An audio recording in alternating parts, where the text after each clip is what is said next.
Hi guys. இன்னைக்கு நம்ம வந்து அயனம்ல பார்ட் 2ல தான் பார்க்க போறோம்.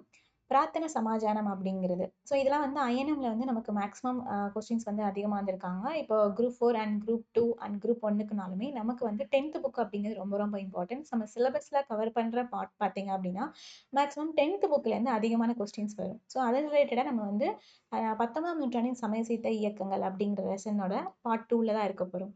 இப்போ பார்த்தீங்க அப்படின்னா வங்காளத்துக்கு அடுத்தபடியாக மகாராஷ்டிராலையும் இந்த பிரம்ம சமாஜுக்கு ஈக்குவலா ஒரு ஆதரவு கிடைக்கப்பெற்ற பகுதி அப்படிங்கிறத சொல்லியிருக்காங்க. இப்போ பம்பாயில் எப்போ ஸ்டார்ட் பண்ணாங்க அப்படின்னா 1867ல இந்த பிரார்த்தனை சமாஜானம் அப்படிங்கிறத ஸ்டார்ட் பண்ணியிருக்காங்க. யாரு ஸ்டார்ட் பண்ணாங்க அப்படின்னு பார்த்தீங்க அப்படின்னா ஆத்மராவ் பாண்டரங் அவர்கள் தான் ஸ்டார்ட் பண்ணியிருக்காங்க. இதுல வந்து பாத்தீங்கன்னா 2 பேர் உறுப்பினரா இருந்திருக்காங்க. ஒண்ணு யாருன்னு பாத்தீங்கன்னா ஆர்சி பண்டகர், 2வது நீதிபதி மகாதேவ் கோவிந்த் ரானடே அவர்கள் 2 பேருமே இதுல உறுப்பினரா இருந்திருக்காங்கன்னு சொல்றாங்க.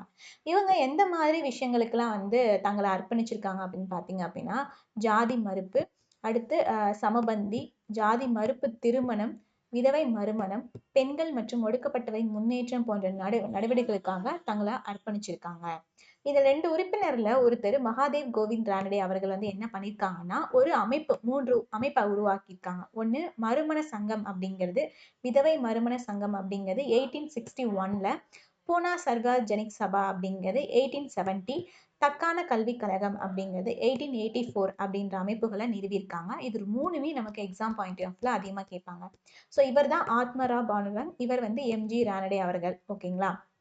அடுத்து பார்த்தீங்க அப்படின்னா இந்து புத்துணர்ச்சி இயக்கம் அப்படிங்கிறது. ஸோ அடுத்து பாருங்க பிரம்ம சமாஜானம், பிரார்த்தன சமாஜானம், அடுத்து ஆரிய சமாஜானம் அப்படிங்கிறது 1875ல ஸ்டார்ட் பண்ணியிருக்காங்க. சுவாமி தயானந்த சரஸ்வதி அவர்கள் தான். ஸோ இது எங்க பார்த்தீங்கன்னா பஞ்சாப்ல தான் ஸ்டார்ட் பண்ணியிருக்காங்க. ரொம்ப ரொம்ப இம்பார்ட்டன்ஸ் இது எல்லாமே.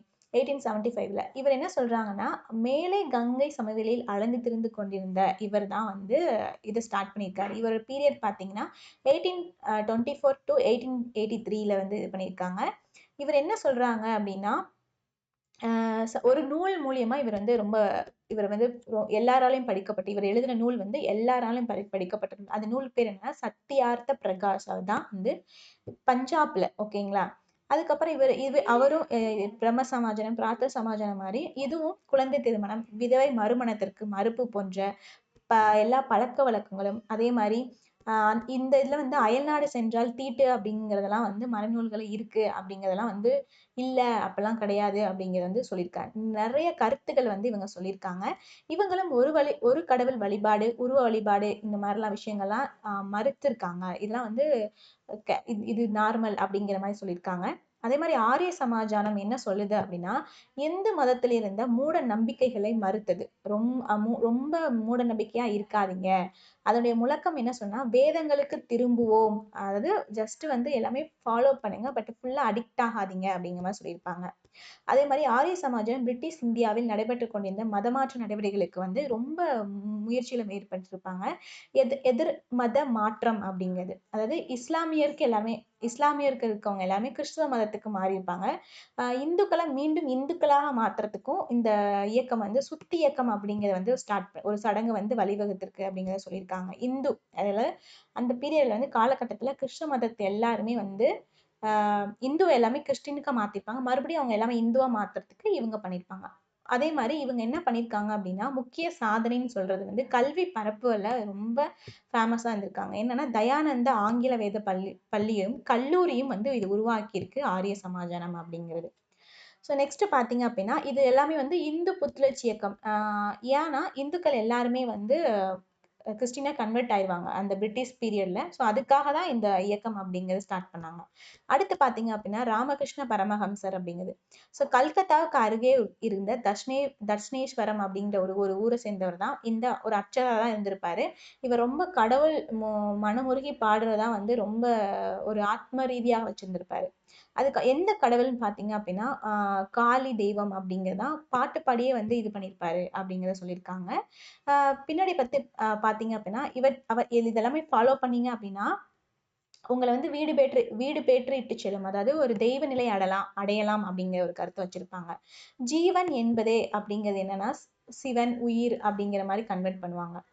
அதாவது வாழ்கின்ற அனைத்து உயிர்களுமே இறைவன், எல்லாருமே இங்க ஈக்குவல் அப்படிங்குது. அதே மாதிரி இவர் ரொம்ப ஒரு முக்கியமான கோட்ஸ் பாத்தீங்க அப்படின்னா, மனிதர்களுக்கு செய்யப்படும் சேவையே கடவுளுக்கு செய்யப்படும் சேவை அப்படிங்க யாரு சொல்லியிருப்பாங்கன்னா பரமஹம்சர்ஸ் அப்படிங்கிறத சொல்லியிருந்திருப்பாங்க.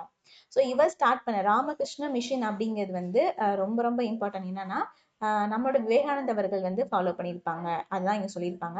ராமகிருஷ்ணனுடைய முதன்மையான சாதனையே பிரம்ம சமாஜானம் போன்ற சீர்திருத்த அமைப்புகளை முன் வச்சிருக்கிறது. நிறைய பகுத்தறிவுகளை வந்து நமக்கு வந்து இளைஞர்கிட்ட கொண்டு போய் சேர்த்ததுதான் முக்கியமா சொல்றாங்க. 1886ல வந்து இவர் இறந்ததுக்கு அப்புறம் இவரோட சீடர்கள் வந்து முதன்மையான ஒருத்தர் தான். அதாவது நம்மளோட விவேகானந்தர், சுவாமி விவேகானந்தவர் தான் இதை ஃபுல் பொறுப்பை எடுத்துக்கிறாரு. ரொம்ப ரொம்ப இம்பார்ட்டன்ட் அப்படிங்கிறது இதுதான்.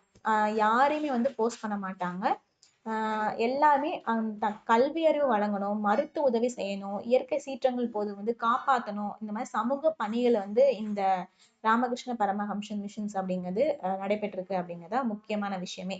அடுத்து பாத்தீங்கன்னா சுவாமி விவேகானந்த பத்தி பார்க்க போறோம். நரேந்திரநாத் தத்தா அப்படிங்கிறது தான் இவரோட இயற்பெயர் சொல்றாங்க. ராமகிருஷ்ணனுடைய முதன்மையான சீடர் அப்படிங்கிறது. படித்த இளைஞருக்கான அவர் கருத்துக்களால் வந்து கவரப்பட்டிருப்பாரு. அதே மாதிரி வேதாந்தமான மனித குலத்திற்கு தொண்டு செய்தல் அப்படிங்கறதுதான் இவரோட கோட்ஸ் அப்படிங்கிறது.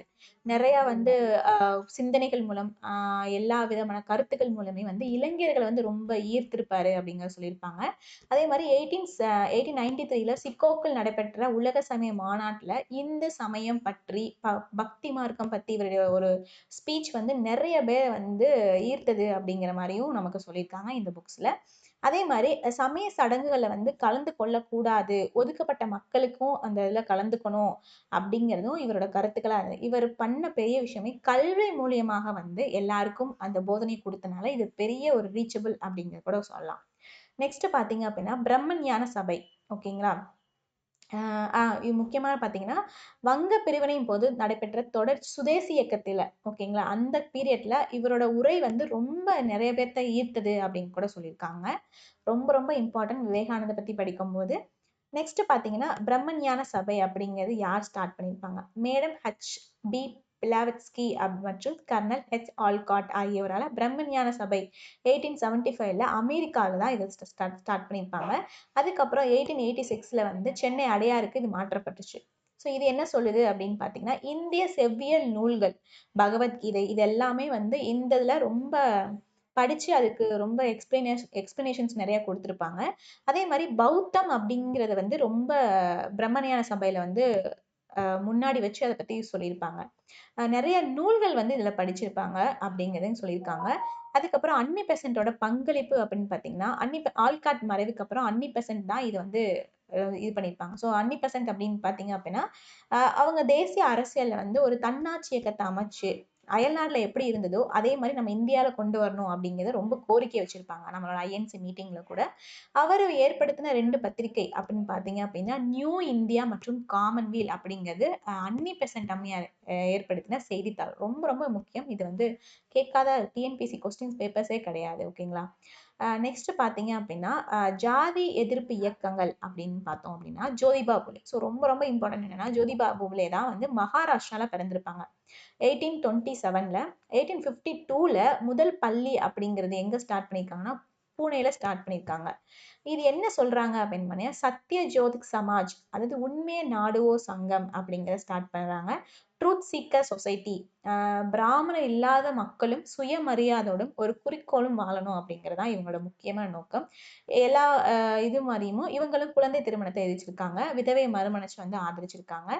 ஒடுக்கப்பட்டவர்களுக்காக இவங்க ஸ்கூல் ஆரம்பிச்சிருக்கிறது ரொம்ப ரொம்ப இம்பார்ட்டன்ட். ரெண்டாவது பாத்தீங்க அப்படின்னா விதவைகளுக்கான காப்பகம் அப்படிங்கறத ஸ்டார்ட் பண்ணியிருப்பாங்க. குலாம்கிரி அப்படிங்கிறது அவரோட அடிமைத்தனம் அப்படின்ற கருத்துக்களை வந்து சுருக்கி கூறப்பட்டது அப்படிங்கிறது சொல்லியிருக்காங்க. இதே மாதிரி வீடியோஸ் வேணும்னா லைக் அண்ட் சப்ஸ்கிரைப்.